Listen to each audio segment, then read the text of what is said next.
Hey guys, and welcome to my channel.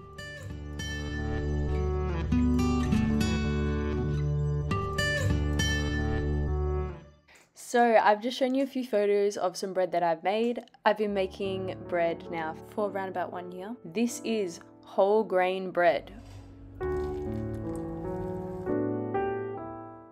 I use a sourdough yeast which I've made 100% from whole grain flour. So I'm starting off by putting 4 cups of yeast, then 2 kilograms of flour, which for me I'm lucky because they come in 1 kilogram per bag, and then 1.5 liters of water, which is bottled water. I recommend using bottled water, but it's completely up to you guys. You should do your own research about it and form your own opinion, but you can look into the benefits of having natural spring water and also what chemicals they use in our tap water depending on where you live, and make your own decision about that. But for me, I've decided to go with bottled water because that works best for my family and our needs. I make bread for a family of 7, so I make around about 3 loaves, which last us a week.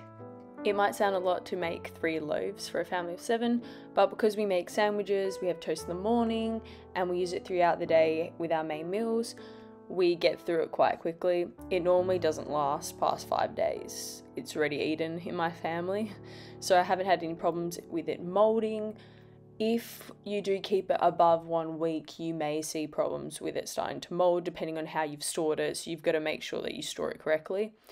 In my family, we just have a container which we put it in, and we have towels in there to make sure that we can cover it so it's not airtight in there. Also, when storing your bread, when it is warm and you've taken it out of the oven, the best thing to do is to not put it in your containers, to leave it out so it actually can cool down. I just think it's better to do this as it allows the flavours to form better. It allows the bread to cool down, so when you cut it, it will cut better. So now you can see that I'm adding in the flour. Like I said, I put 2 bags, and they're 1 kilogram each of whole grain flour. I'm just making sure I get all the flour out so I don't waste any of it, because I've started bad habits at one stage where I wasn't shaking it and I left quite a bit of flour at the bottom, which we don't want.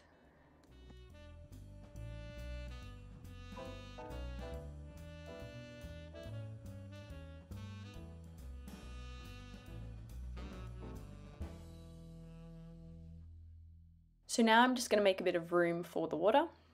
So I'm making a hole in the flour and slowly mixing in the water, which first I'm adding in that 1 litre of water. Now, flour and using a sourdough yeast, it's kind of hard to use just a standard recipe for this, as each time you make it, it's a bit different depending on how much you've fed your yeast, how much your yeast has risen, the weather outside. If it's summer, it normally rises quicker in the heat. If it's winter, it will take longer to rise. Same now with the amount of water. Even though you could be using the same amount of flour, sometimes just that extra drop of water that you put in means that you need to add in more flour. So it's really good to actually learn to not follow a recipe all the time and to just get used to knowing how the bread texture should feel, the raw batter should feel in your hands and when you mix it.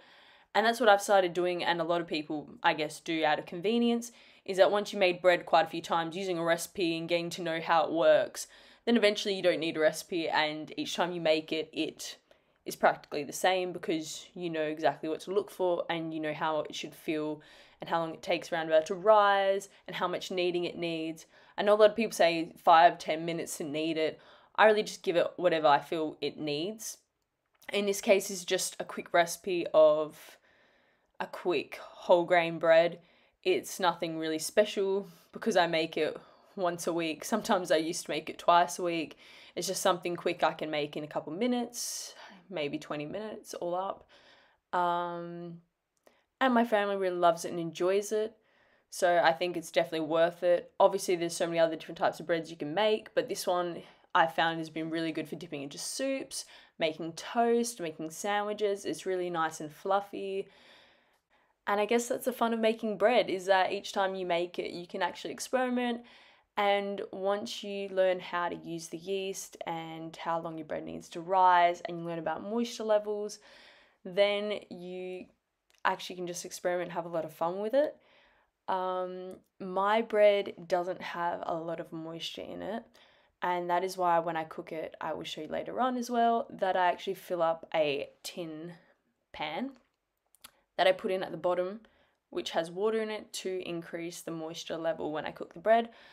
So how do you know how long to knead the bread? Well, in my case, because I'm just making this quick loaf of bread for my family, it doesn't need anything special. I just keep kneading it until eventually all the components come together. Right now you can see that it still hasn't come together to be that nice bread dough that we all know and are used to. So I'm just going to keep kneading it and see if it needs a bit more flour. It might need a bit more water. So I can feel that the dough is actually in a really good stage right now. So I'm going to stop and I'm going to get the trays ready. So I just put flour at the bottom, the same flour I used in my bread. I prefer not using baking paper in cooking just because I know a lot of different things that we use in the kitchen have harmful chemicals or harmful ingredients in making the product. So I would just recommend reading up about that as well and looking into it, because it's not a good idea making your own bread and in turn actually making worse bread than store-bought because you aren't being careful with what tools you are using. So I saw the bread needed a bit more flour, so I'm just going to add a bit more flour to it, and now I'm going to divide it for the 3 loaves. Now the best way to do this when you're first starting out is to weigh it. I just do it by eye now because I know around about how it is, and because the bread doesn't need to be perfect, it's just for my family. It doesn't really bother me if one's a bit bigger than the other. So that is why I use flour, which I found is the easiest. I've also used in the past oil, but I found that flour is the easiest to just dust off the loaves later, and also for cleaning of the tins because you can just rinse it off. Then I'll start kneading the first loaf, so I'm just putting it into shape now and making sure that it's going to fit, and just giving it a bit extra kneading because it was quite hard when you have such a big amount of dough to knead good. So I'm just giving it that extra kneading that it needs. Then I'll put it into the tray, and after putting it into the tray I will do the cut into it, which you normally do so you can allow it to rise. Because mine rise for about 3 to 4 hours and they rise quite a lot, they double in size normally, I do the cut quite deep, which I found because a lot of the time I forget it and I over rise it, it starts to crack. So if I don't have a big enough cut into it, then the bread just doesn't look as appealing, which I'll show you how that looks. So now I'm just putting the bread in. Now the best thing to do would actually for me to have put it onto the bench and to roll it out and had the tin near it, so I could actually roll it out to a size where it's closer to the tin size, and then I wouldn't need to sit there how I am now patting it down. But I found that that's just easy, and that's just something that's worked for me whenever I don't want to get the bench space dirty. So that's the 3 done now, and I would do a cut. Because I don't have that typical bread knife that a lot of people have, that blade to cut, I just use a normal knife that I've got in my kitchen, and I do the cuts quite deep, as you can see, which normally they'd say you shouldn't do that, you should just do like little cuts. But I found because I tend to forget the bread and it over rises, I don't want it to get those over risen cracks in it that they get, which happens to me a lot because I forget about it a lot, or I can't get to it because I'm cooking something else. So now I'm just going to cover my bread, and I will leave it and return in about 3 to 4 hours. So this is it after 3 to 4 hours, and I actually let it over rise. As you can see, those are the cracks I was trying to say, that they're over risen, that we don't want, because then when you cook it, it won't show some nice perfect bread, which isn't a problem. A lot of the time, if I have time, I would just take it out, re-knead it and let it rise again, but that's just a lot of work because you've got to let it re-rise for at least another 3 hours. I preheat the oven to 200 degrees and I also cook my bread on 200 degrees. And I cook my bread for 50 minutes. Normally, if I'm not going to use the oven, I'm not going to cook anything that night, I will make my bread and cook it that night because it just gives it time to cool down, and also the fact that I turn the oven off, I leave it slightly open and I leave them in there longer, a bit longer, while the oven's off with the heat still in there for them to slowly cool down.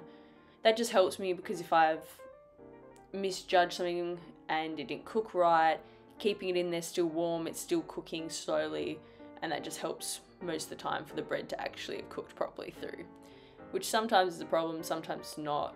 In my case now, because I know that 50 minutes works, it hasn't been a problem. And I'm just showing you how the bread cuts. Don't mind my cutting, I hope I will get better at it, as I'm still not a professional at cutting bread. But this bread was really enjoyable to eat, I really enjoyed it, and it's one of my favourite breads to make because it's just quick and easy. So guys, that's the end of the video. I really hope you guys learned something from this video. I hope you guys try it out. If you have any questions, ask me below. I'm still learning as well. Bread making is just something you are constantly learning, and it's so much fun. It brings me a lot of joy. I hope to see you guys in the next video. Thanks guys, bye.